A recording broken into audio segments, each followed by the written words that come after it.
வயிற்றுப்போக்கு, வாந்தி உள்ளிட்டவைகளால் நீர்ச்சத்து இழப்பு ஏற்படும் போது வழங்கப்படும் ORS கரைசலின் பெயரிலேயே விற்கப்படும் ORSL, ORSL plus, ORS bit போன்ற மருந்துகளுக்கு தமிழக சுகாதாரத்துறை தடை விதித்துள்ளது. அம்மருந்துகளில் அதிக அளவு சோடியம், குளுக்கோஸ் உள்ளதாகவும் குழந்தைகள் முதல் பெரியவர்கள் வரை அதனை உட்கொண்டால் நோயின் தன்மை இன்னும் தீவிரமடையும் என்றும் தெரிவிக்கப்பட்டுள்ளது.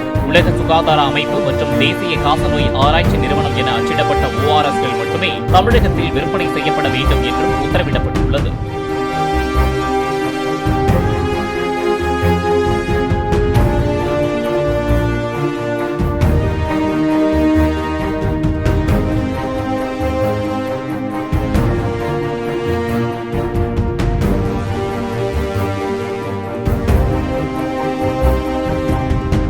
பிளே ஸ்டோர் மற்றும் ஆப் ஸ்டோரில் இருந்து பாலிமர் செயலியை QR கோடு மூலம் பதிவிறக்கம் செய்யுங்கள். செய்திகளை உடனுக்குடன் பெறுங்கள்.